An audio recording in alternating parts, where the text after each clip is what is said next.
Greater Hyderabad ఎన్నికల నిర్వహణ మీద సుప్రీంకోర్టు స్టే ఎత్తివేసిన సందర్భంలో చర్చించుకుంటున్నాం. ఈ చర్చలో పాల్గొనడానికి తెలుగుదేశం పార్టీ ఎమ్మెల్యే శ్రీ మహేందర్ రెడ్డి గారు వచ్చారు. మహేందర్ రెడ్డి గారు, మీరు ఏమనుకుంటున్నారు దీని గురించి? మీరందరూ కూడా అభ్యంతరాలు వ్యక్తం చేశారు. హైకోర్టులో ఇచ్చినటువంటి స్టేని మీరందరూ స్వాగతించారు. అయితే సుప్రీంకోర్టుకి వెళ్ళడానికి కూడా మీరు తప్పుపట్టారు ప్రభుత్వాన్ని. సుప్రీంకోర్టుకి ప్రభుత్వం వెళ్ళింది, సుప్రీంకోర్టు నచ్చచెప్పుకోగలిగింది, సుప్రీంకోర్టులో అనుకూలమైనటువంటి ఉత్తర్వులు తెచ్చుకోగలిగింది. సుప్రీంకోర్టు ఏదైతే హైకోర్టు స్టేను ఎత్తివేసిందో మేము స్వాగతిస్తున్నాం. తెలుగుదేశం పార్టీ ఎప్పుడు ఎలక్షన్లు పెట్టినా మేము సిద్ధంగా ఉన్నాం. మేము ఏదైతే డివిజన్లో జరిగినటువంటి బీసీ ఓట్ల విషయంలో కానీ, ఒక్కొక్క డివిజన్లో అన్ని మహిళలు వచ్చిన దాని విషయంలో కానీ, ఒక్కొక్క డివిజన్లో అన్ని బీసీలు వచ్చిన విషయంలో కానీ, ఓసీల దగ్గర బీసీలు వచ్చినారు, బీసీల దగ్గర ఓసీలు వచ్చినారు. ఒక్కొక్క డివిజన్లో 13,000 నుండి 90,000 నుండి కూడా మరి ఇబ్బంది అయింది. కాబట్టి ఇప్పుడు అవేవి కూడా సుప్రీంకోర్టు పరిగణలోకి తీసుకోలేదు, ఎన్నికలు పెట్టుకోవచ్చు అని చెప్పారు. ఏమంటారు? అందుకే నేను అదే అంటున్నాను ఏంటంటే, మేము ఏదో కాంగ్రెస్ వాళ్ళు అంటున్నది ఏంటంటే భయపడి కోర్టు పోయి భయపడిపోలే. అక్కడక్కడ ఎవరైతే లోకల్ ఉన్నటువంటి లీడర్లు చాలా మంది కోర్టు పోయినారు. అయితే మేము సిద్ధంగా ఉన్నాం ఎప్పుడు ఎలక్షన్ పెట్టినా. ఎందుకంటే మాకు ధైర్యం ఉన్నది. చంద్రబాబు నాయుడు గారు ఉన్నప్పుడు ఈ గ్రేటర్ పై ఉన్నటువంటి మున్సిపాలిటీలో కోట్లాది రూపాయలు మేము అభివృద్ధి కార్యక్రమాలు చేసినాం. ఈ 5 సంవత్సరాలు వైఎస్ రాజశేఖర రెడ్డి ముఖ్యమంత్రిగా ఉండి నగర బాట కార్యక్రమం తీసుకుని మున్సిపాలిటీలు అన్ని కూడా పర్యటించినాడు.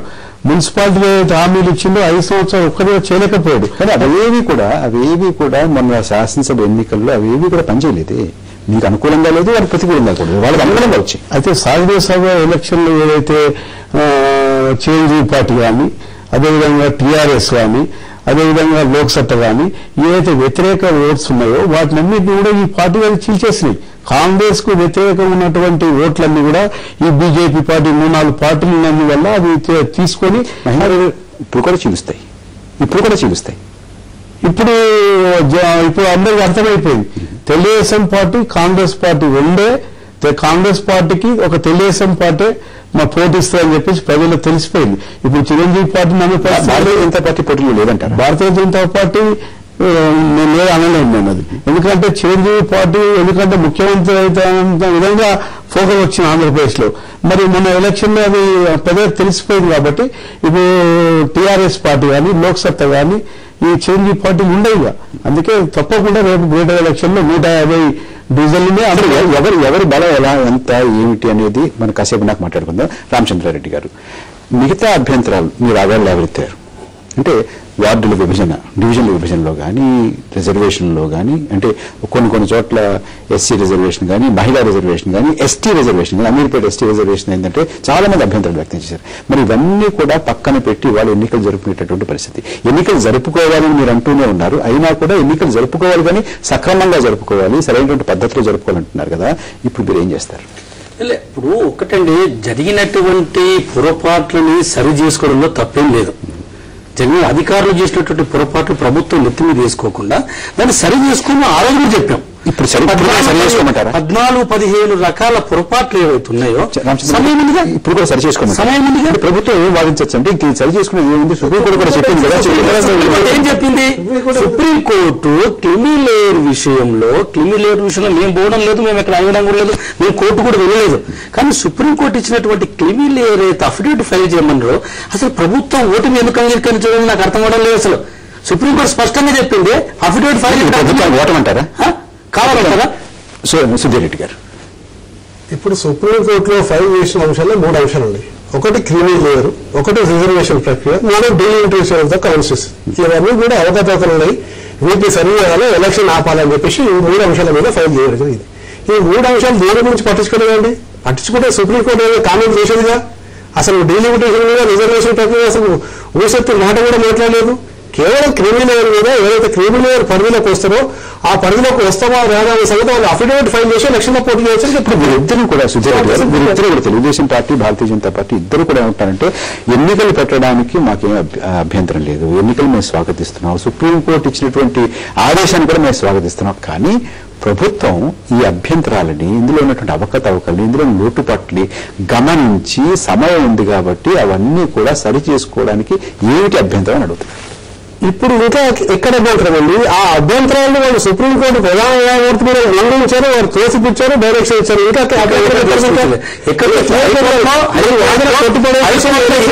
హైకోర్టులో ఇంకా అభ్యంతరం ఎక్కడుంది?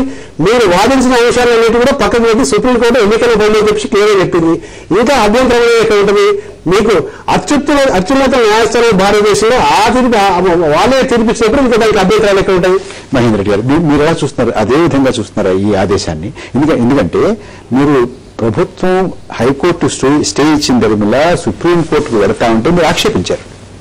హైకోర్టు స్టే ఇచ్చింది కాబట్టి ఒకసారి చూసుకోవాలి, మాట్లాడుకోవాలి, సరి చేసుకోవాలి. సుప్రీంకోర్టులో దీన్ని ఛాలెంజ్ చేయాల్సినటువంటి అవసరం ఏంటనేటువంటి మాట తెలుగుదేశం పార్టీ మాట్లాడింది, భారతీయ జనతా పార్టీ మాట్లాడి, అన్ని పక్షాలు మాట్లాడాయి. కానీ వాళ్ళు సుప్రీంకోర్టుకి వెళ్ళి సుప్రీంకోర్టు నచ్చచెప్పుకోగలిగారు. మేము కోర్టుకు వ్యతిరేకం కాదు, సుప్రీంకోర్టు చెప్పినట్టుగా మేము నడవడానికి సిద్ధంగా ఉన్నాం. ఇప్పుడు క్యాబినెట్ లో ఎవరైతే ఉన్నారో అఫిడవిట్లు వేసుకోమన్నారు. అక్కడక్కడ డీలిమిటేషన్ విషయం ఏమిటి? రిజర్వేషన్ విషయం ఏమిటి? రిజర్వేషన్ లో ఇప్పుడు మనకు 2 ఎస్టీలు ఇచ్చినారు, 150 డివిజన్ లో 2 ఎస్టీలు ఇచ్చినారు.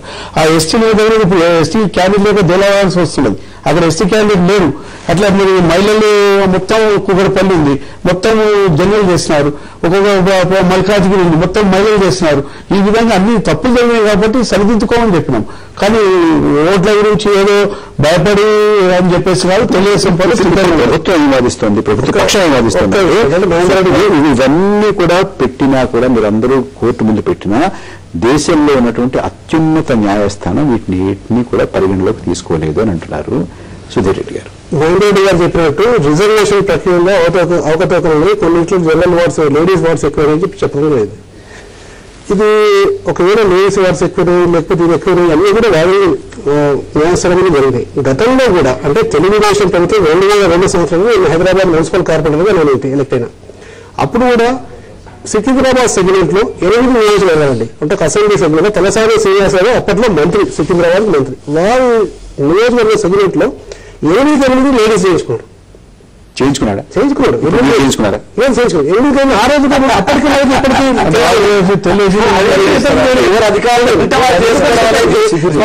అప్పటికి అలా జరిగింది పర్వాలేదు అనడం సముచితమా? లేకపోతే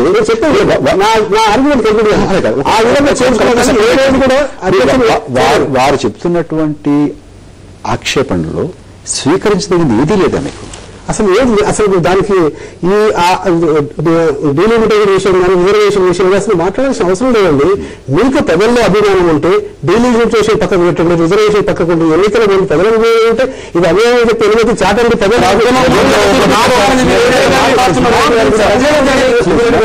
సంబంధమే ఉంది. సుధీర్ రెడ్డి గారు దీంట్లో ఒకటి ఉన్నది. ఇప్పుడు రంగారెడ్డి జిల్లా పరిధిలో 45 డివిజన్లు ఉన్నాయి. మీరు కరెక్ట్ చేయండి. 100 డివిజన్లు వస్తాయి మాకు.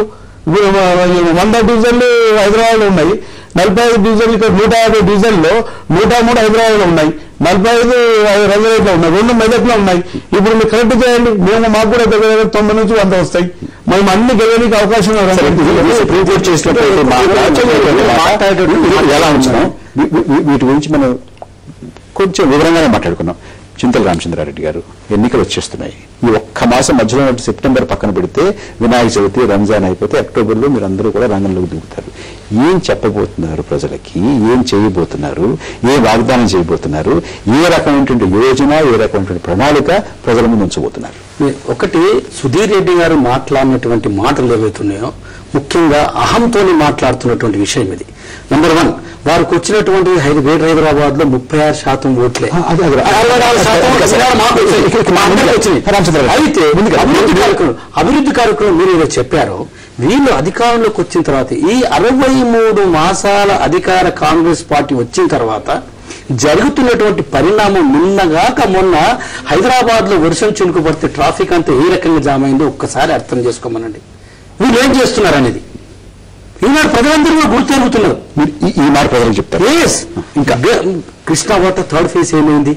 గోదావరి ఇచ్చంపల్లి నుంచి తీసుకొచ్చిన 10 TMC 3,375 కోట్ల రూపాయలతో పెట్టినటువంటి ప్రాజెక్ట్ ఇంతవరకు ఇనాగరేషన్ ఎందుకు చేయలేకపోయిందో, ఎందుకు చేవెళ్ల ప్రాణహిత 5 TMC షామీర్పేట నుంచి రావాల్సినటువంటి వాటర్ ని తీసుకురాకుండా మీరు 3,375 కోట్లతో గోదావరి నీళ్ళు తీసుకొస్తామని చెప్పారు.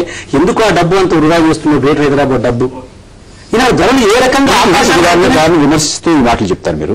మీరు వస్తే మీకు ఓటు వేయడానికి మీరు చెప్పేటువంటి కారణం ఏంటి? నేను హైదరాబాద్ ని ట్రాఫిక్ యుగంగా మార్చినటువంటి ఏదైతే ట్రాఫిక్ ని సరైన సక్రమైన పద్ధతిలో పెట్టినటువంటి ఈ ప్రభుత్వాలకు మేము సరైన పద్ధతిలో ట్రాఫిక్ కానీ, మెట్రో కానీ, ఎంఎంటీఎస్ ఎక్స్పాన్షన్ కానీ, కృష్ణానది హైదరాబాద్ తరలించడం విషయంలో కానీ, గోదావరి ప్లానింగ్ ప్రకారం హైదరాబాద్ తీసుకురావడం విషయంలో కానీ, మీకు హైదరాబాద్ విషయంలో ఒక స్పష్టమైనటువంటి ప్రణాళిక ఉంది. మహేందర్ రెడ్డి గారు మీరేం చెప్తారు ప్రజలకి? నేను చెప్పేది ఒకటే, చంద్రబాబు నాయుడు గారు ముఖ్యమంత్రి ఉన్నప్పుడే హైదరాబాద్ నగరాన్ని అభివృద్ధి చేసిందని చెప్పి ఆంధ్ర రాష్ట్రంలో కాదు భారతదేశంలో ప్రతి ఒక్కరిలో తెలుసు. ఎక్కడైనా ఏదైనా రాష్ట్రానికి వేరే రాష్ట్రాలకు పోతే చెప్తారు చంద్రబాబు నాయుడు గారు హైదరాబాద్ నగరాన్ని ఎయిర్పోర్ట్ కానీ, హైటెక్ సిటీ కానీ, గచ్చిబౌలి స్టేడియం కానీ ఏం చేసినా కూడా మరి చంద్రబాబు నాయుడు గారు చేసినా అందరికీ తెలుసు. అయితే ఈ మధ్యకాలంలో ముఖ్యమంత్రి గారు రేడియోలో కానీ టీవీలో అడుగు నిపిస్తారు. ఏమంటే నిజాం తర్వాత హైదరాబాద్ నగరాన్ని తీర్చిదిద్దింది వైఎస్ రాజశేఖర్ రెడ్డి టీవీలలో వస్తున్నది. ఇది నమ్మే పరిస్థితి ఉన్నదా? ఇది చంద్రబాబు నాయుడు గారు ఉన్నప్పుడే అన్ని అభివృద్ధి కార్యక్రమాలు సిటీలో చేసినాం. ముఖ్యమంత్రి వైఎస్ రాజశేఖర్ ముఖ్యమైనటువంటి నినాదం మేము అధికారంలో ఉన్నప్పుడు బాగా చేశాము అని చేత మళ్ళీ మాకు జిహెచ్ఎంసీలో అధికారం అది తీసుకొని మేము ప్రజల్లో పోతాము. సుధీర్ రెడ్డి గారు, తెలుగుదేశం పార్టీ 2 సార్లు అధికారంలో ఉన్నప్పుడు నేను మున్సిపల్ కార్పొరేటర్ 86 లో ఫస్ట్ టైం హైదరాబాద్ జిహెచ్ఎంసీకి ఎలక్షన్స్ ఉన్నాయి. ఆ రోజుల్లోనే అంటే తెలుగుదేశం పార్టీ వచ్చిన కొత్తల్లో మాకు 24 సీట్లు వచ్చినాయి, కాంగ్రెస్ పార్టీకి వాళ్ళకి 23 సీట్లు వచ్చినాయి. 2002 సంవత్సరాలు తెలుగుదేశం పార్టీ అధికారంలో ఉన్నప్పుడు మాకు మళ్ళీ 23 సీట్లు వచ్చినాయి, వాళ్ళకి 22 సీట్లు వచ్చినాయి. అంటే ఈ లెక్క ప్రకారం హైదరాబాద్ లో తెలుగుదేశం ఎంత వీక్ అనేది మీకు స్పష్టమవుతుంది. మొన్నటికి నెల ఎన్నికల్లో శాసనసభ ఎన్నికల్లో మాకు ఎన్ని సీట్లు వచ్చినాయి, వాళ్ళకి ఎన్ని సీట్లు వచ్చినాయి.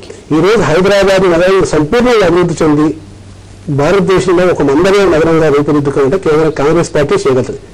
ఎందుకు అంటే గతంలో 4 చినుకులు పడితే రోడ్లు జలమయమైపోతున్నాయి. తప్పనిసరి ఆ విషయం కాదు. దాంతో పాటు అభివృద్ధి దుకాణాలు లేదు, అభివృద్ధి లేదు. నేను 2 మారుతా. ఎస్ 4 చినుకులు పడితే ఈ రోజు ట్రాఫిక్ జామ్ అవుతుంది. ఓకే, దాన్ని ఒప్పుకుంటా. అలాగే దాంతో పాటు ఎన్ని అభివృద్ధి కార్యక్రమాలు ఈ రాష్ట్రంలో హైదరాబాద్ నగరం చేపట్టింది మీకు ఒక తెలిసిన విషయం.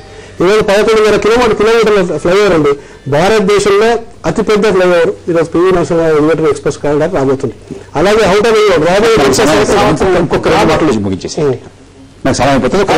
అదే అవుటర్ రాబోయే 30 సంవత్సరాలు దృష్టిలో పెట్టుకుని ట్రాఫిక్ గురించి డిజైన్ చేసినాం. ఈ రోజు హైదరాబాద్ నగరంలో మెట్రో రైలు ట్రాఫిక్ అన్ని రాబోయే రోజుల్లో ట్రాఫిక్ ఇబ్బంది కాదని మెట్రో రైలు తీసుకొస్తున్నాం. అలాగే రోడ్డు వేడరీ కార్యక్రమం చేస్తున్నాం, జంక్షన్ అభివృద్ధి చేస్తున్నాం. ఇంకా 11 ఫ్లైఓవర్లు కట్టబోతున్నాం. ఆల్రెడీ 8 ఫ్లైఓవర్లు కట్టాము. కాబట్టి రోజు మంచినీళ్ళు సప్లై చేస్తున్నాము. ఈ రోజు కృష్ణా వాటర్ 3rd ఫేజ్ ఉంటుంది. గోదావరి వాటర్ ఎందుకు తీసుకొస్తామంటే కృష్ణా వాటర్ ఒకరి ఆధారపడితే 1 కోటి పాపులేషన్ హైదరాబాద్ ఇబ్బంది వస్తే కష్టపడి ఆల్టర్నేట్ సోర్స్ తీసుకున్నాం గోదావరి వాటర్. అవన్నీ తెలియకుండా మన సమయం అయిపోయింది. చింతల రామచంద్ర రెడ్డి గారు, సుధీర్ రెడ్డి గారు, మహేందర్ రెడ్డి గారు మా స్టూడియోకి వచ్చినందుకు మీ అభిప్రాయాలు తెలియజేసినందుకు ధన్యవాదాలు. నమస్కారం.